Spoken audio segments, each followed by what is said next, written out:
Hi, my name is Trafina, and welcome to my channel, Healing with Hope and Encouragement, where I tell you a snippet from my own story of healing and recovery and share an encouragement with you. Watch till the end. You'll always get the encouragement by then. So today I want to talk about what every person in recovery, including Jamie Foxx, should know. But I want to share my t-shirt first. I'm in my excuse less phase. So I'm wearing my excuse less t-shirt. It says, I'm trying to show you.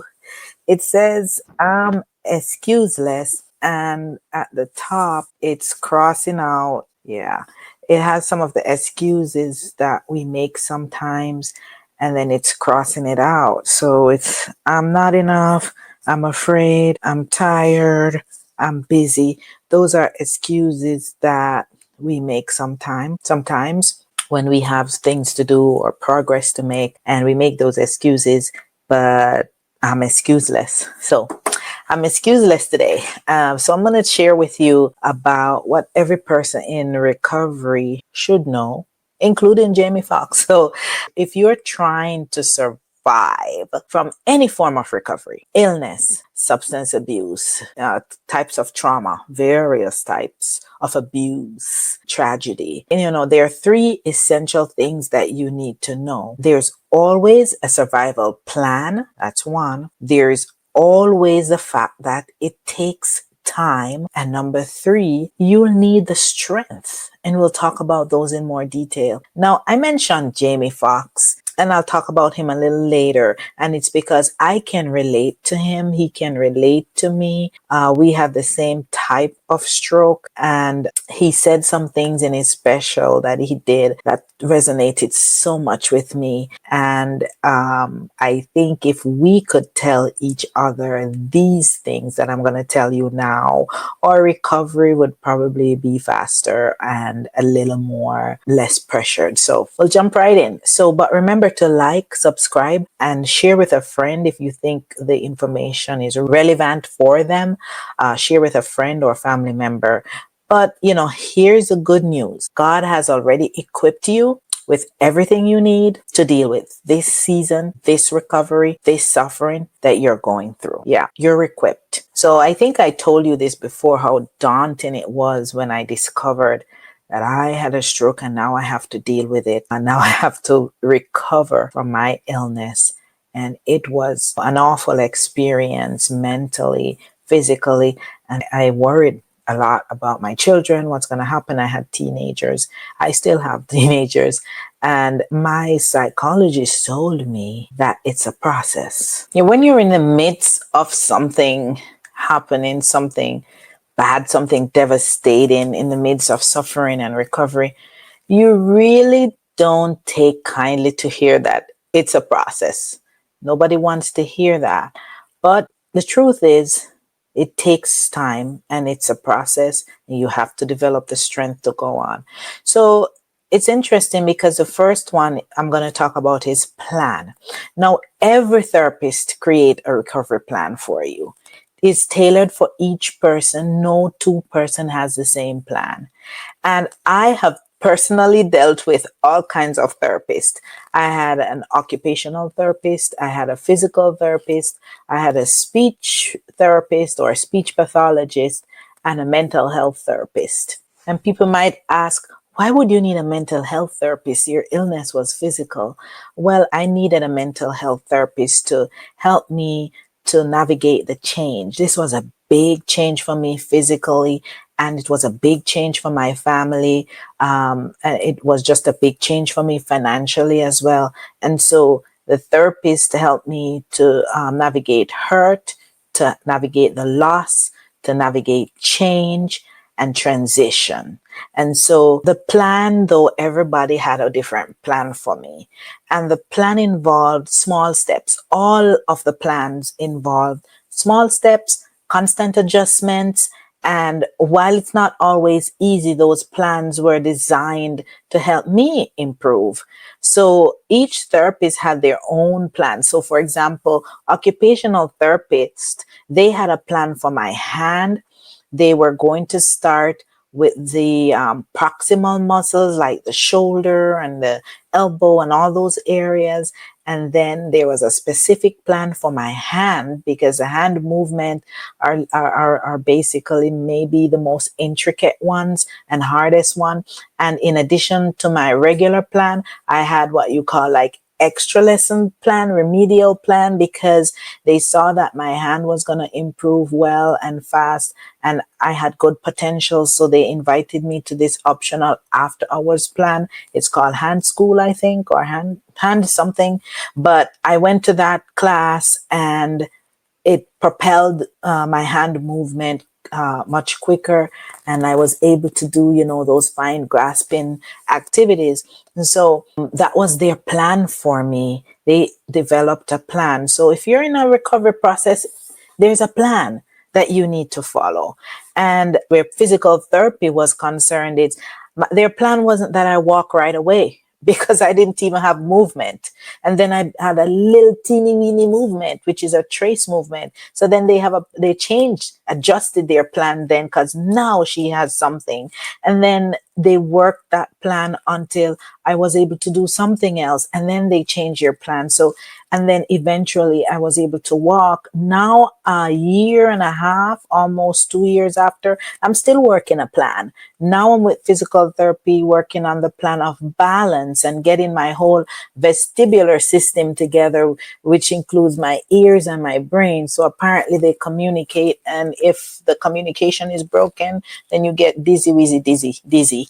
Okay. And so it affects your balance, your coordination, how you walk, how long you're able to stand, and all those fine essential things that we really don't think about. And so they have a plan too. My balance therapist has a plan. So, and then I also had the speech pathologist and speech therapist. And though I did not have speech impairment, which I did not know, a speech therapist, speech and language pathologist also helps you with cognitive function. So memory, your ability to multitask, and your ability to remember words, more fine cognitive function. That they could explain it better than I do, but I had to get some help in some of those areas. They had me writing a shopping list. They had me balancing a budget. They, just things to stimulate my cognitive function, and they all worked. But they had a plan as well. And I remember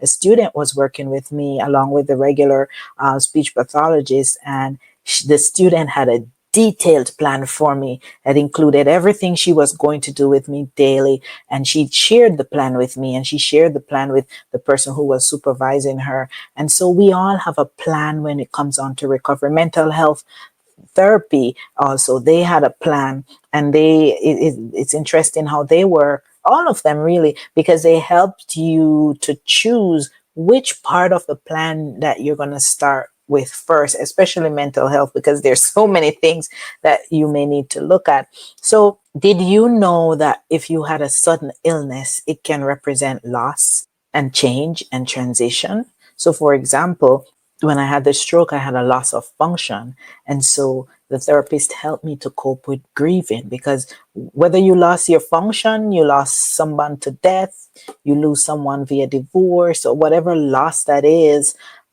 it's a loss. And so they helped me to transition into that loss. And so they had a plan for me as well. So just remember, if you're suffering, you're in recovery, you have a plan. There is a plan, and that's something you have to follow. Transition to God's plan. Will you? Jeremiah 29 verse 11 says, "For I know the plans I have for you, declares the Lord, plans to prosper you and not to harm you, plans to give you hope and a future." So just as therapists design recovery plans, God has a perfect plan for your life, even when it feels unclear to you. God assures us that his thoughts are for peace and not for evil. God is always thinking of the unexpected end. Sometimes you think he might be cruel for blocking a path for you, but he can see the disaster that lies ahead, the train wreck that lies ahead, and he always has the end result in view. So trust that God's plan is full and it's hopeful and it has a purpose. Now, the next one we're going to look at as is time. It's very uncertain sometimes in terms of recovery. Like, how long will it take? It's a journey, it's not a race. My therapist refers to it as a process. Process takes time. There's an emotional toll on us sometimes for waiting for progress. I know, but God has perfect timing as well. So Ecclesiastes 3 verse 1 says there is a time for everything and a season for every activity under the sun or under the heavens. Psalm 27 verse 14 says, wait for the Lord, be strong and take heart and wait for the Lord. So here we see it's essential that time involves waiting. I know. Through my recovery, I learned to trust God's timing.